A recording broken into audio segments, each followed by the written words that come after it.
so 1 foot taller. Think about that.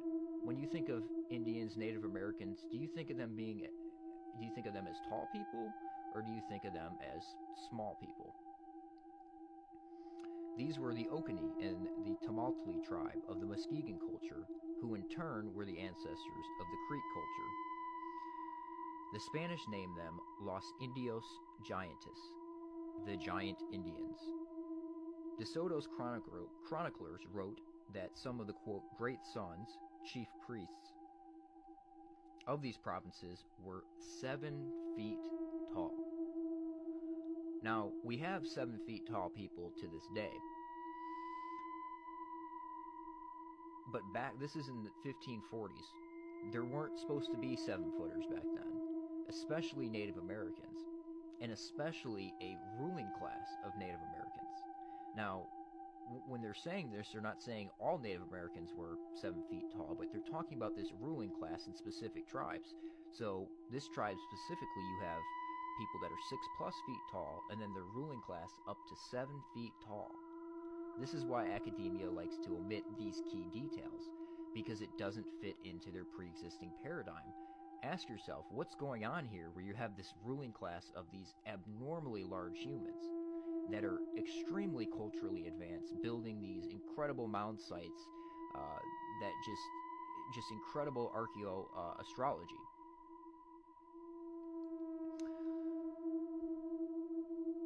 Their vast territory extended from Tampa Bay north to present-day Jacksonville area and west to the Aquila River, which runs along the eastern border of modern Jefferson County and empties into the Gulf. For protection, the conquistadors took these chiefs hostage and called them guests. De Soto also required the natives to furnish them with porters. The Indians' reaction to this policy varied. After some reluctance, the chief of Ocala, quote, an Indian of enormous size and amazing strength.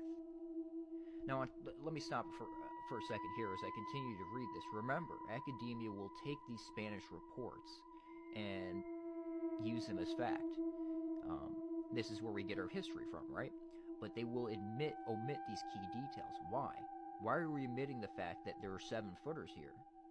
Why are we omitting the fact that these were extremely culturally advanced people?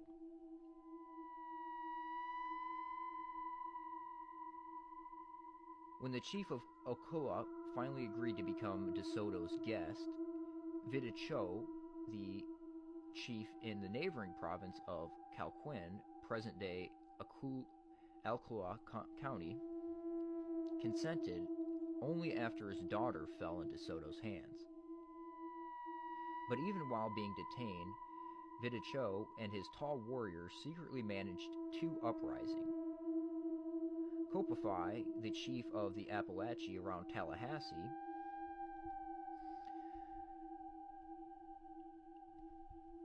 described as a, quote, man of monstrous proportions, refused to even meet with De Soto, but a party led by the governor himself finally captured the giant and brought him in without much trouble because they had kidnapped his daughter.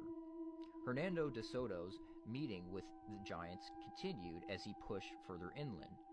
After a winter break at Accomack, Appalachia, he moved through the country with more than 600 men and 200 horses, traveling through northern Florida, southern Georgia, and western Alabama, meeting many tribes along the way. Rodrigo Rangel, De Soto's private secretary, wrote a diary detailing the expedition. The territory they were exploring was ruled by the giant Native American chief, Tuscaloosa. And upon the conquistadors' arrival, the chief's 18-year-old son fiercely approached De Soto's cavalry. Rangel writes, seeing him, quote, seeing him we paused, dumb with amazement, for though but a youth, he towered high, a great-limbed giant. Heads of our tallest men only reached to his breast. Now this is incredible. Why would they not teach you this stuff in school?